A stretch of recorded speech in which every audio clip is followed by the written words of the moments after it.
In-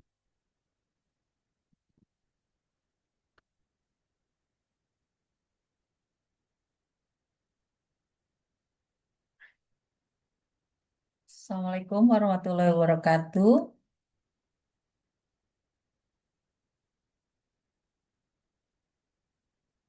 Pada hari ini saya akan mempresentasikan eh, terkait dengan rekonstruksi hukum pengelolaan kawasan konservasi berbasis wakaf dan JIS atau zakat infak dan sodakoh yang disampaikan oleh Mahipal dan juga Yudi Wahyudin dalam rangka Konferensi Nasional Hukum Ekonomi Islam tahun 2025.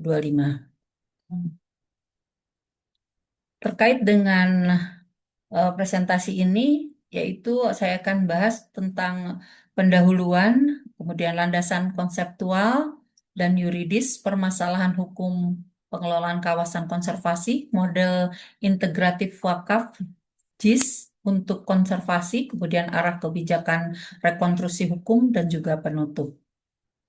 Berikutnya, saya akan sampaikan terkait dengan pendahuluan, yaitu adanya krisis ekologi dan degradasi kawasan konservasi di Indonesia, kemudian keterbatasan dana negara dan kelemahan model pengelolaan sektoral, potensi sistem keuangan sosial Islam atau wakaf dan JIS sebagai sustainable environmental financing, kemudian eh, tujuan membangun kerangka hukum integratif yang memadukan konservasi dan instrumen filantropi Islam untuk kesejahteraan masyarakat.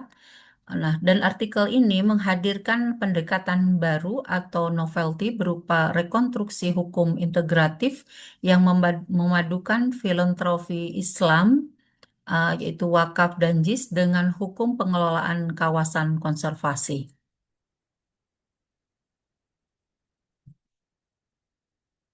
Berikutnya, bentar.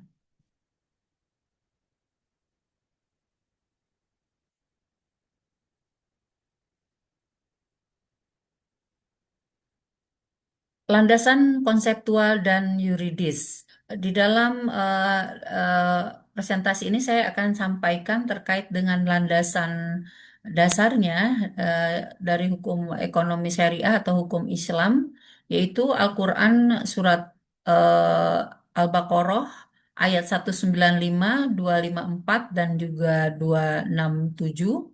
Kemudian At-Taubah ayat 53, kemudian Al-Hadid ayat 7, Al-Munafikun ayat 10, dan Ar-Rum ayat 41. Nah, adapun relevansinya di dalam Quran Surat Al-Baqarah 195, relevansinya yang disampaikan adalah terkait dengan infak dipahami sebagai upaya mencegah kebinasaan manusia dan alam. Kemudian menjadi dasar etika pembiayaan konservasi melalui JIS. Kemudian keterkaitan dalam Quran Surat Al-Baqarah ayat 254 dan 267. Di sini relevansinya yaitu menjadikan menjadi legitimasi moral bagi wakaf produktif dan zakat lingkungan dari sumber-sumber ekonomi halal guna menjaga ekosistem. Kemudian terkait dengan Quran Surat At-Taubah ayat 53 dan Quran Surat Al-Hadid ayat 7, relevansinya adalah redistribusi kekayaan melalui JIS dapat diarahkan untuk pembiayaan konservasi, rehabilitasi, dan adaptasi perubahan iklim. Kemudian terkait Al-Quran Surat Al-Munafikun ayat 10, relevansinya adalah dasar spiritual bagi pembentukan wakaf lingkungan atau eko wakaf sebagai amal jariah yang menopang keseimbangan alam. Kemudian di dalam Quran Surat Ar-Rum ayat 41 relevansinya adalah menjadi basis moral ekologis Islam untuk kewajiban memperbaiki kerusakan alam, mendorong gerakan konservasi berbasis keimanan dan taubat sosial atau taubah ijtimaiyah.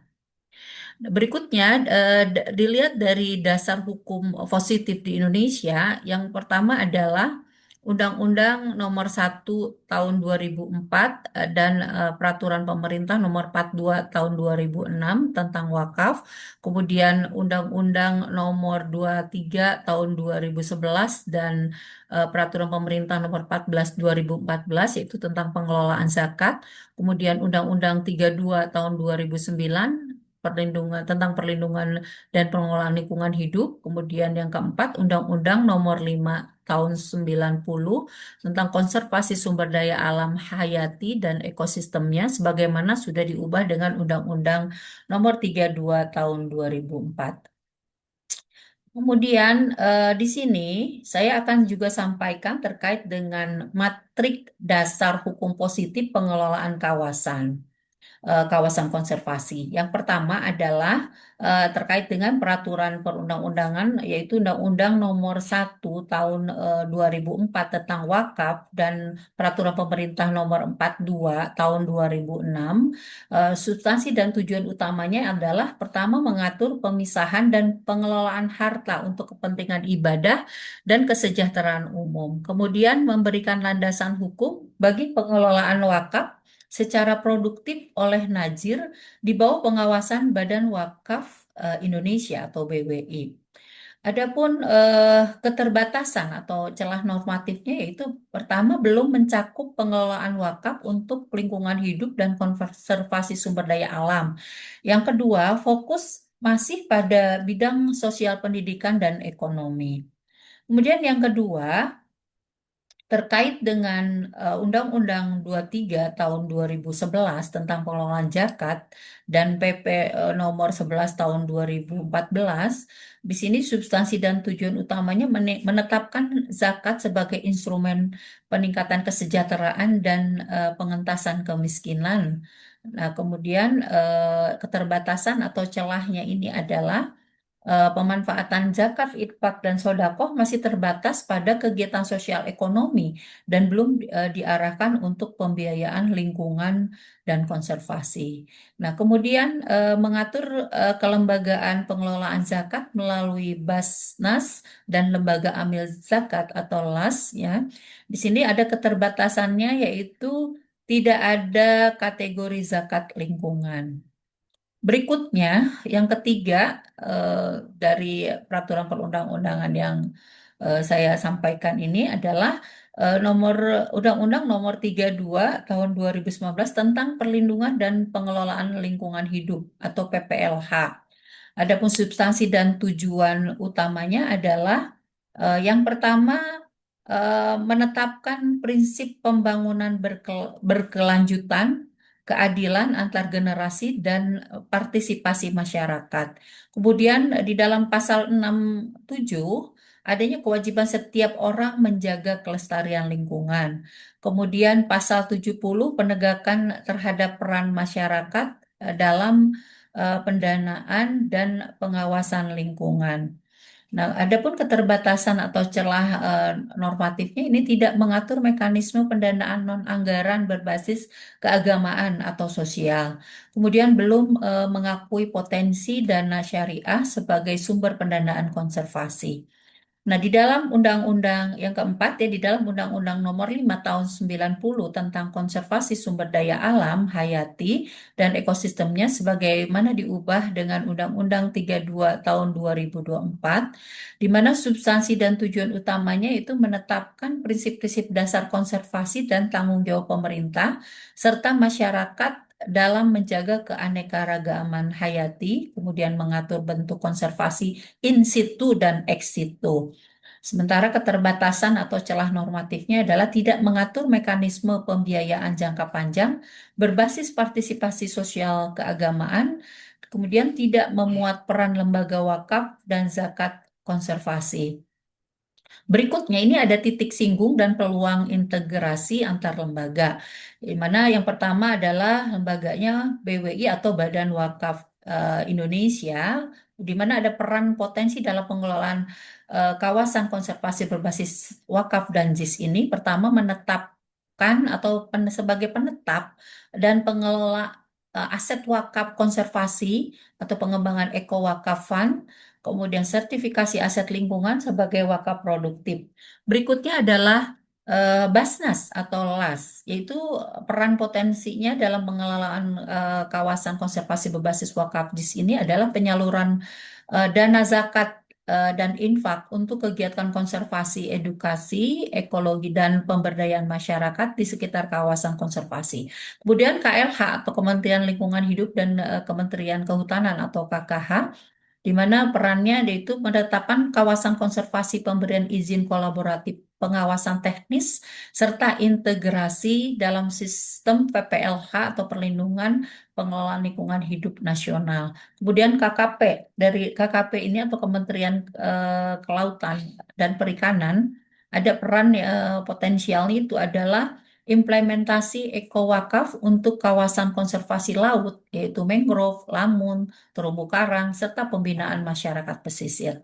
Kemudian pemerintah daerah memiliki peran potensial ya dalam pengelolaan kawasan konservasi berbasis wakaf dan di sini sebagai fasilitator kebijakan lokal, integrasi ke dalam RPJMD dan Perda Konservasi Daerah. Kemudian masyarakat adat dan komunitas lokal juga memiliki peran potensi dalam pengelolaan kawasan konservasi berbasis wakaf dan di sini sebagai pelaku utama ya sebagai pelaku utama pengelolaan berbasis kearifan lokal penerima wakaf sekaligus penjaga keberlanjutan aset wakaf dan JIS konservasi. Nah, di sini saya juga akan sampaikan terkait dengan permasalahan hukum pengelolaan kawasan konservasi. Ya, di sini ada permasalahannya kelembagaan sektoral dan fragmentasi kewenangan antar kementerian, minimnya instrumen pembiayaan jangka panjang, lemahnya partisipasi masyarakat dan lembaga, kemudian perlunya paradigma baru eco-syariah governance berbasis wakaf produktif dan JIS konservatif. Nah, ini ada matrik permasalahan dalam permasalahan hukum pengelolaan kawasan konservasi. Ini saya akan apa namanya poin-poinnya saja yang akan saya sampaikan. Yang pertama adalah dalam aspek permasalahan hukumnya adalah yang pertama ada kelembagaan sektoral fragmentasi kawasan antar kementerian di mana pengelolaan kawasan konservasi tersebar di berbagai lembaga. Ya, ada Kemenhut, Darat atau Hutan, KKP, Laut dan Pesisir, Pemda dalam hal administratif. Kemudian koordinasi lemah, kebijakan tumpang tindih, serta tidak ada mekanisme hukum untuk kolaborasi lintas sektor. Dampaknya ada duplikasi program dan konflik kewenangan antar instansi, kemudian efektivitas konservasi rendah dan sulit menciptakan sistem pembiayaan terpadu. Kemudian minimnya permasalahan berikutnya minimnya instrumen pembiayaan jangka panjang yaitu adanya ketergantungan dana APBN, APBD, hibah dan proyek donor bersifat jangka pendek. Kemudian tidak ada dasar hukum yang memungkinkan penggunaan dana sosial keagamaan untuk konservasi. Nah, dampaknya adalah kegiatan konservasi tidak berkelanjutan setelah proyek berakhir. Banyak kawasan kehilangan sumber pembiayaan rutin. Kemudian yang masalah yang ketiga adalah lemahnya partisipasi masyarakat dan lembaga keagamaan, yaitu dalam hal partisipasi masyarakat lokal bersifat formalistik, lembaga keagamaan, BWI, Badan Wakaf Indonesia, Basnas, LAS belum diakomodasi dalam kerangka hukum konservasi. Kemudian potensi eh, livon- filantropi Islam belum dimanfaatkan. Nah, dampaknya adalah masyarakat hanya sebagai penerima manfaat, bukan pengelola aktif, kemudian hilangnya nilai sosial dan spiritual dalam konservasi. Yang keempat itu keterbatasan paradigma hukum dan tata kelola, di mana permasalahannya ini adalah sistem hukum masih berpijak pada paradigma sektoral dan teknokratis, kemudian belum ada integrasi antar hukum lingkungan, hukum wakaf, dan juga zakat. Nah, dampaknya konservasi dipandang sebagai tanggung jawab negara semata, bukan kewajiban sosial keagamaan. Kemudian hilangnya pendekatan moral, spiritual dalam lingkungan hidup.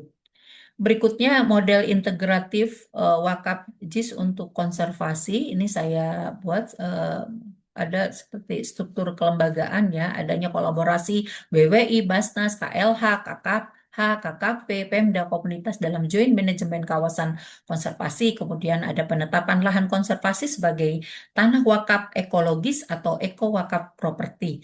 Kemudian JIS, Zakat Infak Sodaqoh sebagai super endowment fund untuk kegiatan rehabilitasi, monitoring, dan pemberdayaan masyarakat. Nah, ada peran dan fungsi kelembagaan di sini ya. Dalam hal ini BWI memiliki peran dan fungsi utama dalam pengelolaan kawasan konservasi berbasis wakaf JIS ini. Pertama, mengelola dan mengembangkan wakaf ekologis atau eko wakaf properti, menetapkan lahan konservasi menjadi tanah wakaf abadi. Kemudian menjalin kerjasama operasional dengan Kementerian Teknis dan komunitas lokal, membentuk unit environmental wakaf fund management sebagai dana abadi lingkungan. Kemudian Badan Amil Zakat Nasional atau Basnas dan Lembaga Amil Zakat atau LAS, di mana peran utamanya menghimpun dan menyalurkan JIS konservasi untuk kegiatan rehabilitasi ekosistem, penelitian, dan pemberdayaan masyarakat di sekitar kawasan konservasi. Kemudian mengembangkan Green Zakat program yang selaras dengan SDGs dan Makosid Al-Syariah berkolaborasi dengan KKH, KKP, dan BWI untuk menyusun rencana pendanaan lintas sektor. Kemudian Kementerian Lingkungan Hidup atau KLH dan KKH atau Kementerian Kehutanan memiliki peran dan fungsi utamanya adalah menetapkan kebijakan teknis konservasi darat dan hutan, memfasilitasi penetapan kawasan konservasi sebagai objek wakaf melalui regulasi turunan Undang-Undang PPLH dan Undang-Undang Wakaf, melakukan fungsi pembinaan, kemudian perizinan dan pengawasan lingkungan. Adapun Kementerian Kelautan dan Perikanan atau KKP mengembangkan model eko wakaf pesisir dan laut untuk mangrove, lamun, dan terumbu karang, menyediakan data spasial, kawasan prioritas serta bimbingan teknis bagi pengelolaan berbasis masyarakat. Kemudian pemerintah daerah mengintegrasikan model wakaf JIS konservasi ke dalam dokumentasi perencanaan daerah RPJMD dan Perda Lingkungan Hidup. Kemudian menyediakan dukungan kelembagaan insentif pajak atau retribusi bagi lahan wakaf lingkungan.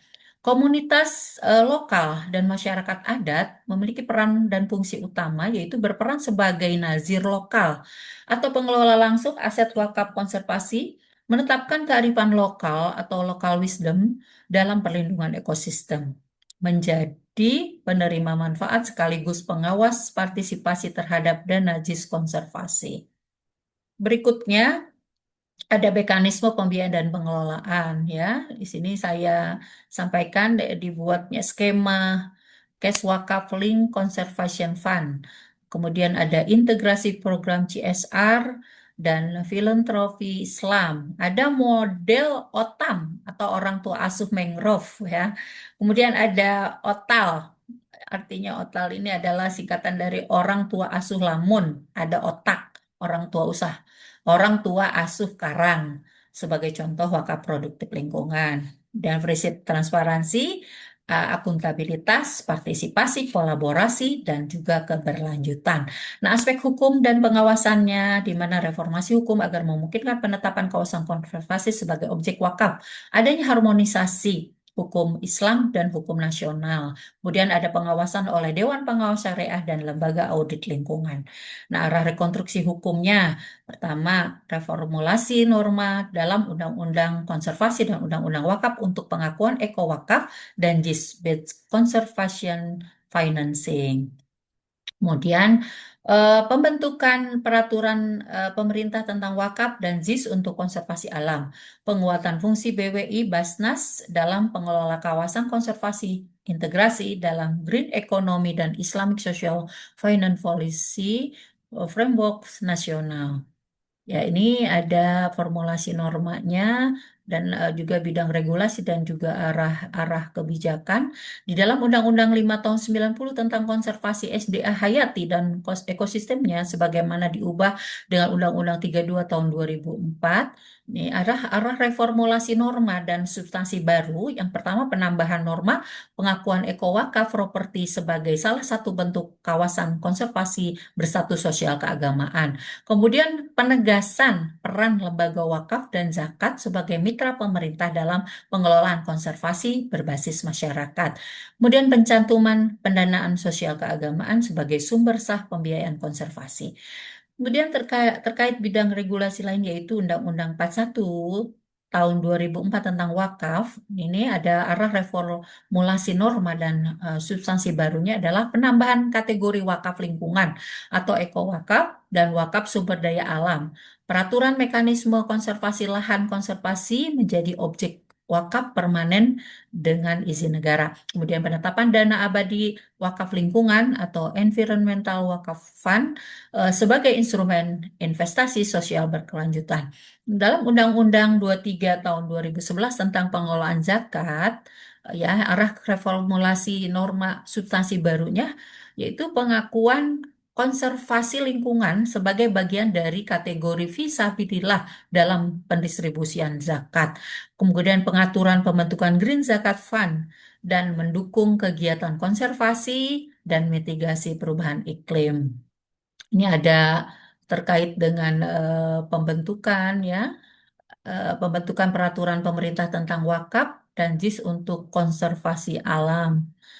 Ya, masih ya. Tadi ada pertama objek hukum, kemudian ada mekanisme penghimpunan dana, ya, kemudian ada sinergi kelembagaan, ada transparansi dan akuntabilitas, kemudian ada penegakan hukum. Di sini juga ada bagaimana substansi atau pokok aturan yang diperlukan, ada tujuan dan manfaat, kemudian lembaga serta tanggung jawabnya. Masing-masing sudah saya sampaikan di dalam PPT-nya. Kemudian ada juga terkait dengan integrasi ke dalam green economy dan Islamic Social Finance Policy Framework nasional ya. Berikutnya, sebagai kata penutup, saya ingin menyampaikan bahwa wakaf dan ZIS dapat menjadi pilar legal reconstruction pengelolaan kawasan konservasi berbasis nilai keadilan sosial dan berkelanjutan lingkungan.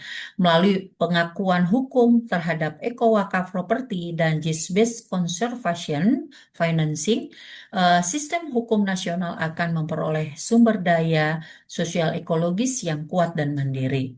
Kemudian rekonstruksi hukum diperlukan agar instrumen syariah menjadi bagian dari tata kelola lingkungan hidup yang berkeadilan, partisipatif, dan lestari.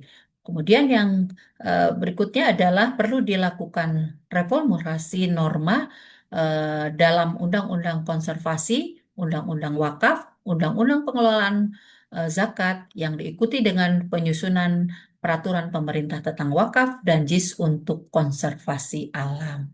Terima kasih Bapak Ibu atas perhatiannya. Mohon maaf bila mana ada hal yang kurang berkenan. Wabillahi taufiq wal hidayah. Assalamualaikum warahmatullahi wabarakatuh.